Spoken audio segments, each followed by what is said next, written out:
সুপ্রভাত বন্ধুরা, সবাই তোমরা কেমন আছো? আশা করছি তোমরা সবাই খুব ভালো আছো এবং সুস্থ আছো। আমিও ভালো আছি। তোমাদের সবার সুস্থতা কামনা করে আমি চৈতালি আমার আরও একটা নতুন ব্লগ শুরু করছি। আজকে হলো শনিবার এবং এখন বাজে সকাল 8টা। তো দেখতেই পাচ্ছ, সকালে উঠে হাজব্যান্ডকে লাগিয়ে দিয়েছি পেঁয়াজ রসুন কাটতে। আর আমি ফ্রিজ থেকে সবে কাঁকড়াটা বের করে রাখলাম।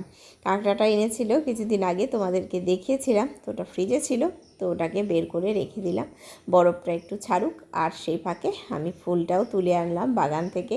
ফুলটা তুলে এনে দেখো এখন ঠাকুর পুজোর ওখানে যে ঝুড়িটা আলাদা আছে, তো সেই ঝুড়িতে আমি ফুলগুলো রেখে দিয়ে চলে আসলাম। তো এখন ব্রাশ করার পালা। ব্রাশ টাশ করে ভালো করে মুখ টুক ধুয়ে নিই, ধুয়ে চা করব। চা খাওয়া দাওয়া করে শুরু করব রান্না। তো দেখো আজকে হবে ডিম করব। তো মেয়ে এবং হাজব্যান্ডের জন্য ডিম করছি।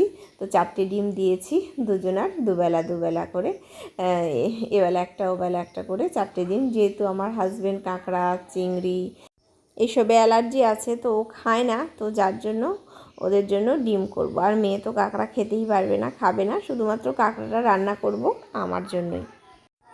এখন মিক্সিতে সমস্ত মশলাগুলো পেস্ট করছি। মশলা করা ছিল না, তো আদা কেটে নিয়েছি।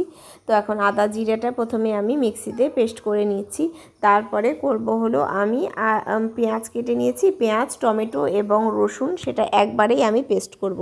যেহেতু কাঁকড়া রেসিপিটা রান্না করব, তো আমি কাঁকড়া রান্না করেছি মাঝে মধ্যে, খুব কম, খুব বেশি একটা রান্না করি না, যেহেতু এখানে পাওয়াও যায় না আর বেশি রান্নাও করি না। তো যার জন্য একটু ইউটিউব দেখে নিলাম যে কীভাবে করে। তো ওই সব প্রসেসই মোটামুটি সমান, ওই চিংড়ি মাছের মালাইকারির মতোই অনেকটা, শুধুমাত্র ওই নারকেলের দুধ দেওয়া বারণ, দেই না, মানে দিতে হয় না, ওই টাইপেরই রেসিপিটা। তো একটু দেখে নিলাম, দেখে নিয়ে দেখো আমার মশলাটা করা হয়ে গেছে। তো এখন আমি পেঁয়াজ রসুন এবং টমেটো একসাথে আমি পেস্ট করে নিচ্ছি। ওই আলাদা আলাদা করে পেস্ট করার আর ধৈর্য, আর অত পাই টু পাই রেসিপি ফলো করে রান্না করার মতো ধৈর্য আমার নেই।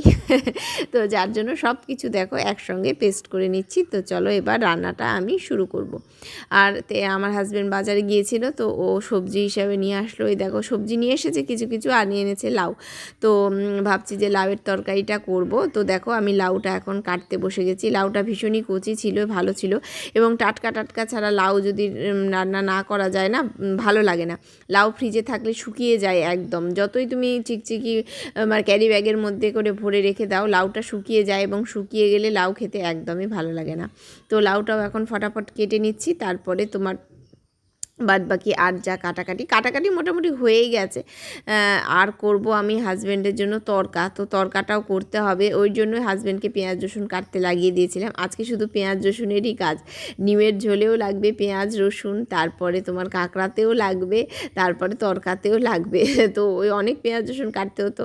তো আমি বললাম যে তুমি অন্তত পেঁয়াজ রসুন আর টমেটোটা কেটে দাও। তো যার জন্য সকালবেলা ও ঘুম থেকে উঠেছিল, তো ওকে আগে আমি ওটা কাটতে দিয়েছিলাম। তো ও কিছুটা কেটে দিয়েছে, আর বাকিটা আমিও কিছুটা কেটেছি। তো দেখো তরকাটা সিটি দিয়ে আমি এখন ফোড়ন দিয়ে দিয়েছি, আর ডিমটাও ভেজে রেখেছি। তো এখন একটু তরকাতে বাটার দেব, বাটার দিয়ে তরকাটা কিন্তু একটু কষিয়ে আমি নামিয়ে নেব। তো ডিমটাও ছিলে নিয়েছি, আর এই দেখো কাঁকড়াগুলো বরফ সুন্দর ছেড়ে দিয়েছে। আর এই যে বড়ি বের করে নিলাম, বড়ি দিয়ে আমি করব এই যে লাউয়ের ঘন্টটা। তো লাউটাও কেটে একদম ধুয়ে রেডি করে নিয়েছি। তো সব জোগাড় মোটামুটি কমপ্লিট। তো এখন শুধুমাত্র রান্না করার পালা। আর এই কাঁকড়াটা রান্না করব, তার জন্য আমি আলুও কেটে নিয়েছি। তো দেখো এই যে তরকাটা হয়েই এসেছে প্রায়, আর একটু ভালো করে একটু কষিয়েই তাহলে আমার তরকাটা রান্না হয়ে যাবে। আর এদিকে চাপিয়ে দিয়েছি আমি তোমার ডিমের ঝোলের জন্য পেঁয়াজ রসুন টমেটো সব কিছু দিয়ে একসাথে আমি ভাজছি। তো মেয়েরও স্কুল আছে, হাজব্যান্ডও স্কুল যাবে, তো সব কিছু তো তাড়াতাড়ি রান্নাও করতে হবে। তো ওদিকে সব রান্না মোটামুটি হয়ে গেছে, আমি আর তোমাদেরকে দেখালাম না। তো এখন আমি করছি কাঁকড়াটা। তো দেখো আলুটাও দিয়ে দিয়েছি এর সাথে, সে একসাথে দিয়ে সব কিছু কষিয়ে নিয়েছি। তো জানি না কেমন হবে রান্নাটা, তো করছি। তো যাই হোক, আমি একাই খাবো, আর তো কেউ খাবে না, যেমন খুশি তেমনই হোক, খাওয়ার মতো মতো হলেই হলো, আশা করছি কতটাও খারাপ হবে না। আমি চিংড়ি মাছের মালাইকারি রান্না করি, বেশ ভালোই হয় খেতে। তো ওই টাইপেরই যেহেতু অনেকটা, তো আশা করছি খেতে ভালোই হবে। তো রান্নাবাড়ি কমপ্লিট করলাম। সকালবেলা উঠে আজকে বিছানাটা পরিষ্কার করতে পারিনি, মেয়ে যেহেতু একটু বিছানায় পড়তে বসেছিল, তো হাজব্যান্ড ওই বেড কভারগুলো ভাজ টাজ করে রেখে দিয়েছিল কোনো মতে, মশারি টশারি ওই তুলেছিল, কিন্তু বিছানাটা ভালো করে টান টান করে না ঝাড়া টাড়া দিলে ভালো লাগে না।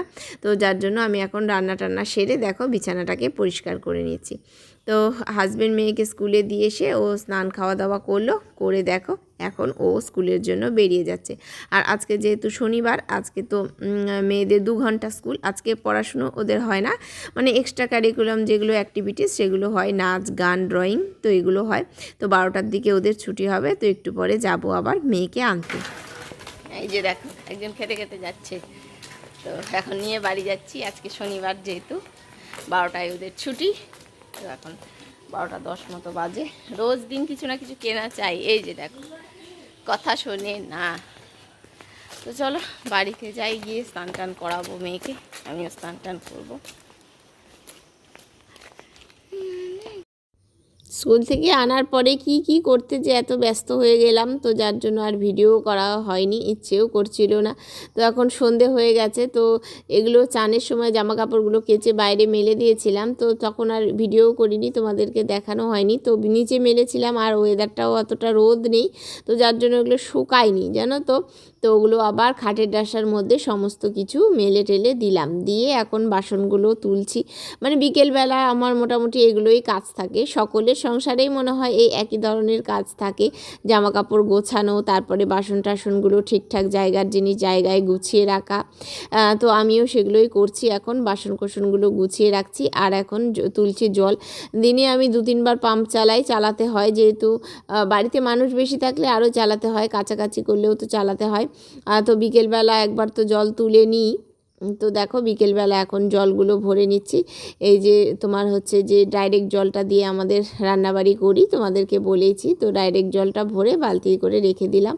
আর এখন সন্ধে হয়ে গেছে, তো মেয়েকে করে দেবো পিডিয়াশিওর, তো ওর জন্য পিডিয়াশিওর আমি এখন গুলে দিচ্ছি। তো বিস্কুটটাও শেষ হয়ে গিয়েছিল, বিস্কুটের প্যাকেটটাও কেটে কৌটোতে ভরলাম, আর দেখো পিডিয়াশিওর গুলে তার সাথে ওকে দিয়ে দিয়েছি 3টে বিস্কুট। তো এই সন্ধেবেলা ও টিফিন করবে, তো এই খেয়েই থাকবে। তো দেখি মুড়ি টুড়ি যদি খায় তাহলে পরে করে দেব, আর না খেতে চাইলে এটা খেয়েই থাকবে, আর আমি খাবো একটু চা।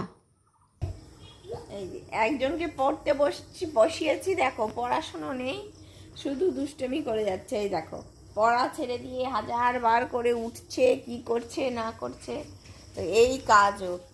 তো ওকে নিয়ে একটু যে পড়াবো শান্তি মতো, তো পড়তেও চায় না। তো লেখা বাদ দিয়ে স্টিকার নিয়ে খেলা শুরু করে দিয়েছে, তাহলে কি বলবো বলো।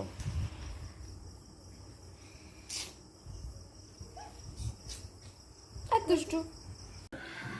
রাত্রের আমাদের ডিনার কমপ্লিট, 10টা বাজে। এখন আমরা যাচ্ছি, আমাদের এখানে একটা কালী পুজো হচ্ছে, তো সেই কালী ঠাকুরটাকে দেখতে যাচ্ছি। তো মেয়ে জেদ করছে একটু ঘুরেও আসা হোক, তো কালী ঠাকুরটা দেখেও আসি।